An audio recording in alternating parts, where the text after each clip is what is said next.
பாக்யராஜ் அவர்களுடைய இந்த நினைவேந்தல் நிகழ்வை ஒருங்கிணைந்து நடத்தி கொண்டிருக்கக்கூடிய அயோத்திதாசன் அம்பேத்கர் வாசகர் வட்டத்தை முதலிலே வாழ்த்தி இந்த நிகழ்விலே திரளாக வருகை இருந்திருக்கக்கூடிய உங்கள் அனைவருக்கும் என்னுடைய முதற்கண் வணக்கங்களை தெரிவித்துக் கொண்டு ஏராளமான கருத்துக்கள், ஏராளமான தலைவர்கள், தம்பி அருள் சொன்ன மாதிரி தான், அருள் பறைய சொன்னார்ல, அறிவாளி எல்லாம் ஒன்றா சேர்க்க முடியாதுங்கிற மாதிரி ஏராளமான அறிவாளிகள் மத்தியிலே நம்ம பேசிக்கிட்டு இருக்கோம். அறிவாளிகள் மத்தியிலே பேசுவது என்று சொன்னால் கொஞ்சம் பார்த்து பேசணும்னு. எல்லோரும் அறிவார்ந்த பேச்சு ஒன்றே ஒன்றுதான், களத்திலே நிற்பதற்கு யாரும் வரவில்லை. ஈரப்புலி சாத்தை பாக்கியராஜ், பாம் பாக்கியராஜ் அடிச்சா திருப்பி அடிச்சு களத்திலே நின்றார்கள். எல்லாம் இப்போ நம்ம தோழர்கள்லாம் சொன்னாங்க, அம்பேத்கர் சொன்ன மாதிரி படிச்சுட்டு புரட்சி பண்றது, படிக்காம புரட்சி பண்றது, திருப்பி அடிக்கிறது அடிக்காது. ஆனால் நீங்கள் இருக்கும் இடத்திலே எந்த விதமான தீண்டாமை இருக்கிறதோ அந்த வன்கொடுமைகளுக்கு எதிராக என்ன புரட்சி செய்ய வேண்டும் என்பது அந்த மண் தீர்மானிக்கிறது. பாம் எடுக்கணுங்கிறத சாத்தை பாக்கியராஜோட மண் தீர்மானித்தது. இங்கே என்ன அரசியல் வேண்டும் என்பதை இந்த மண் தீர்மானிக்கிறது. இங்க இருக்கக்கூடிய புரட்சியாளர்கள் தீர்மானிக்கிறாங்க. குடிதாங்கியிலே பிரச்சனையா அண்ணன் டிஎம் மணி என்ன செஞ்சாங்க, எப்படிப்பட்ட போராட்டத்தை நடத்தினார்கள்? மயிலாடுதுறை பகுதியிலே இங்கே போராட்டமா, அங்கே என்ன மாதிரியான போராட்டம் நடத்த வேண்டும்? சீர்காழி பகுதியிலே என்ன மாதிரியான ஒடுக்குமுறைகள், அந்த ஒடுக்குமுறைகளுக்கு ஏற்றாற்போல் நம்முடைய போராட்ட வடிவங்களும் மாறும். இப்படித்தான் இருக்கணும், அப்படித்தான் இருக்கணும், பாம் அடிக்கணும், திருப்பி அடிக்கணும், துப்பாக்கி எடுத்து சொல்லணும் அப்படிங்கிற அவசியம் இல்லை. அதே போல அமைதியாகவே இருங்க, ஜனநாயக ரீதியாக போராடணுங்கிற அவசியமும் இல்லை. நமக்கான இடமும் சூழ்நிலையும் நமக்கான வன்முறைகள் எப்படி ஏவப்படுகிறது என்பதை பொறுத்து, எதிரிகளை பொறுத்துதான் நான் ஆயுதம் இருக்கணும். எதிரிகள் எப்படிப்பட்டவர்களோ அப்படிப்பட்டவர்களை அவன் என்ன ஆயுதத்தை எடுக்கிறானோ அதற்கு தகுந்த மாதிரியான ஆயுதங்களை எடுப்பதற்காக நாம் ஆயத்தப்படுவோம். ஏராளமான தலைவர்கள் இங்கே வருகை இருக்கிறீர்கள். எல்லோருக்குமே வாய்ப்பு வேண்டும். நீலப்புலி சாத்தை பாக்கியராஜ் அவருடைய பணி என்பது அர்ப்பணிப்பானது.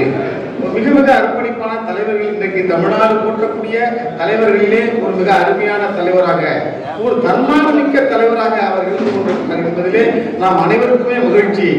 ஆனால் அப்படிப்பட்ட ஒரு தன்மானமிக்க தலைவர்களாக அந்த தலைவரை போல நாமும் வர வேண்டும் என்பதற்காகத்தான் இந்த போன்ற கூட்டங்கள்லாம். இந்த கூட்டம் நடத்துவது என்பது நம்மை நாமே பெருமையாக பேசிக் கொள்வதற்கோ இந்த தலைவர்களை பற்றி பேசிக் கொண்டிருப்பதற்கோ அல்ல. இவர்கள் போன்ற தலைவர்கள் எல்லாம் இருந்தார்கள். நாளை நம்முடைய சமூகம் பாதிக்கப்படும் போது, ஒடுக்கப்பட்ட சமூகம் என்று சொல்லக்கூடிய இந்த சமூகம் பாதிக்கப்படும் போது நாம் என்ன செய்ய வேண்டும்? இந்த தலைவர்களை போல நாமும் பதிலடி கொடுக்க வேண்டும் என்கிற ஒரு சிந்தனையை விதைப்பதற்கான கூட்டமாக இதனை எடுத்துக்கொண்டு நாம் புரட்சியாளர் அம்பேத்கர் அவர்களுடைய காட்டிய வழியில விஜய்வியும் சொல்லலாம், அம்பேத்கர் வாழ்வையும் சொல்லலாம். ஆனால் இன்றைக்கு இந்தியா முழுமைக்குமே தமிழ்நாட்டில் ஒரு பிரபலமான சொல்லாடல் எது என்று சொன்னால் புரட்சியாளர் அம்பேத்கர். உண்மையான புரட்சியாளர் அவர். பாபா சாஹேப் நீங்க சொல்றீங்க, எல்லா பட்டமும் அவருக்கு கொடுத்தாலும் புரட்சியாளர் என்கிற பட்டம் அவருக்கு பொருத்தமாக இருக்கிறது. புரட்சியாளர் தான் அவர். அம்பேத்கர் ஒரு புரட்சியாளர், மாபெரும் புரட்சி, இந்த சமூகத்தை புரட்சி போட்ட ஒரு புரட்சியாளர். அந்த புரட்சியாளருடைய வழியில, புரட்சியாளர் காட்டிய பாதையிலே நாம் பயணிப்போம். அந்தந்த மண்ணுக்கேற்ற போராட்டங்களை முன்னெடுப்போம். மண்ணுக்கேற்ற வகையிலே நாம் நிச்சயமாக இந்த சமூகத்துடைய ஓர்மையை போற்றுவோம், பாதுகாப்போம். இந்த சமூகத்திற்காக போராடுவதற்காக உறுதியேற்கக்கூடிய ஒரு நாளாக இந்த நினைவேந்தலை நாம் எடுத்துக்கொள்வோம் என்று சொல்லி சாத்தை பாக்கியராஜ் அவர்களுக்கு வீர வணக்கத்தை செலுத்தி விடைபெறுகிறேன். நன்றி, வணக்கம். ஒடுக்கப்பட்ட மக்களின் அன்பை பெற்ற நீலப்புலி சாத்தை பாக்கியராஜ் அவர்கள் மறைவை ஒற்றி நடைபெறுந்த கூடுகைக்கு வருகின்றக்கூடிய நீலப்புலி பேராசிரியர், புரட்சிப்பணி வழக்கறிஞர் குணவேந்தன், காடி வீரன், ஸ்டாலின் உள்ளிட்ட உங்கள் அனைவருக்கும் என்னுடைய ஜெயிலும் கலந்த வணக்கத்தை தெரிவித்துக் கொண்டேன். நீலப்புலி சாத்தை பாக்கியராஜ் அவர்கள் யாராக இருந்தார் என்கிற ஒரு நினைவேந்தலை நாம் சுமக்க வேண்டிய கடமை இருக்கிறது.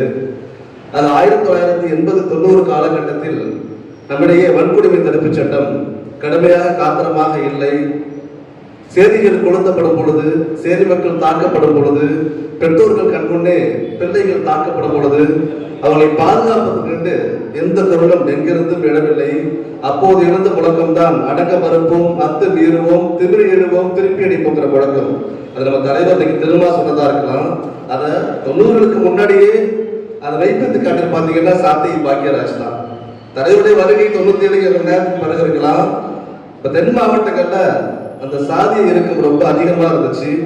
பிசிஆர் ஆக்ட் ரொம்ப கடுமையா இல்லாத காலகட்டத்துல அடிக்கு அடி, உதைக்கு உதை, வெட்டுக்கு வெட்டுன்னு சொல்லி பாம், துப்பாக்கி போன்ற ஒரு வன்முறை கலந்த ரிட்டாலியேஷனை கொடுத்தவர் தான் பாக்யராஜ் அவர்கள்.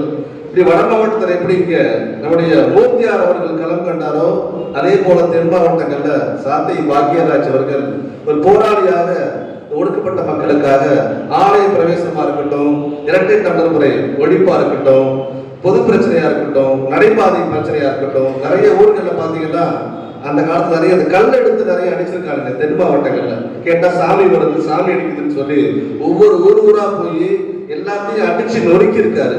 ஆனா அவருடைய தாக்கம் எங்க இருக்குன்னா எளிய மக்கள்கிட்ட அன்பையும் ஆதிக்கவாதிகள்கிட்ட அச்சத்தையும் அவர் போதிச்சிருக்காரு. எளிய மக்களுக்கு நான் அன்பா இருப்பேன், ஆதிக்கவாதிகள் நான் அச்சத்தை கொடுப்பேங்கிற மாதிரி பெரிய ரிட்டாலிங் ஒரு ஃபைட்டிங் நேச்சரா தான் அவர் வாழ்ந்திருக்காரு. ஆனா ஒரு போராளி ஒருத்தர் இறக்குறாருனாக்கா அது பெரிய நமக்கு வருத்தம் தான். சமீபத்தில் நம்ம பார்க்கிறோம், பூவை மூர்த்தியார் இப்ப இல்ல, சாத்தை பாக்யராஜ் இப்ப இல்ல, டைனமிக் லீடர் ஆம்ஸ்டாங் இப்ப இல்ல. இப்ப என்னன்னாக்கா அண்ணனுடைய பதிவை கூட பார்த்தேன், நீங்க அரசியல் தலைவராக ஈஸியா வாழ்ந்துடலாம், ஆனா நீங்க ஒரு சோசியல் ஆக்டிவிஸ்டா வாழ்றது கஷ்டமா இருக்கு. அவ்வளவு நெருக்கடிகள், அவ்வளவு அச்சுறுத்தல்கள் இருக்கு. ஏன்னா அவங்கள அரசியல் அவங்க தேர்ந்தெடுக்கல. இன்னைக்கு தலைவர் இன்னைக்கு எம்பி ஆயிட்டாரு, நிறைய பாதுகாப்பு கூட்டணி இருக்குது. அரசியலை யாரு ஆம்ஸ்டாங்கே விரும்பல, நினைச்சிருந்தா அவங்களே எம்எல்ஏ ஆக்க முடியும். சாத்தி பாக்யராஜ் அதை விரும்பல, மூர்த்தியார் அதை விரும்பல. ஆக சமூகத்துக்கு தொண்டாற்றி பாடாற்றி போயிருக்காங்க அவங்க எல்லாம். நம்ம இப்ப என்ன காலகட்டம்னா அந்த வன்முறை, நம்ம பாம்பு துப்பாக்கி எல்லாம் சொன்னோம் இல்லையா, அம்பேத்கர் பாபா சாஹிப் என்ன சொல்றாருனாக்கா அந்த பிசிஆர் ஆக்டின் பிறகு அந்த காலகட்டத்துல ஜனநாயக ரீதியில நீங்க போராடணும். நான் சட்டத்தை கொடுத்த பிறகு நீங்க ரத்தம் தொலைந்த புரட்சியின் மூலமாக நீங்க வன்முறையை கையில் எடுக்காதீங்க. ரத்தம் தொலைந்த புரட்சி உங்களுக்கு தேவையில்ல, சட்ட மீறல், ஒத்துழையாமை, வன்முறை உங்களுக்கு தேவையில்ல. நான் உங்களுக்கு காத்திரமான இந்திய அரசமைப்பு சட்டத்தை கொடுத்திருக்கிறேன், அதன் மூலியமா ஜனநாயக ரீதியா நீங்க போராடணும். நம்ம இங்கதான் என்ன பார்க்கணும்னாக்கா நம்ம முன்னோர்கள் கொடுத்த அந்த தளத்துல தான் நீங்க தலைவர் திரும்ப நீங்க பாத்தீங்கன்னா ஜனநாயக ரீதியில் இன்னைக்கு பெரிய லெவல்ல போராடி மக்கள் சக்தியா இன்னைக்கு இருந்திருக்காரு. உண்மையா இல்லைங்களா? தலித் மக்கள் இன்னைக்கு முழுமையா இன்னைக்கு திறமில்ல, ஆனா திரட்சியை காமிச்சு தேசிய லெவல்ல நான் தாண்டா இங்க தலித் தலைவர், நான் சொல்ற அந்த மக்கள் கேட்பாங்கிற தாக்கத்தை பண்ணியிருக்காருல்ல. ஆக அந்த வன்முறையிலிருந்து நம்ம மெல்ல விலகி தலைவருமே எம்எல்ஏக்கள் இருந்தவர் தான், மார்க்சிய லெனின பாதையில் இருந்துதான் மக்கள் மன்றத்திற்கு வந்தவர். இன்னைக்கு அம்பேத்கரியத்தையும் பெரியாரியத்தையும் மார்க்சியத்தையும் ஒருங்கே பேசக்கூடிய, எழுதக்கூடிய, நடைமுறைப்படுத்தக்கூடிய ஒரு தலைமை யாருனாக்கா அது எழுச்சித்தலைவர் திருமாவளவன் மட்டும்தான் இருக்க முடியும். ஆக அவருடைய வழிகள்ல ஜனநாயக ரீதியாக போராளிகள் இன்னைக்கு மறைச்சிருக்கிறாங்க.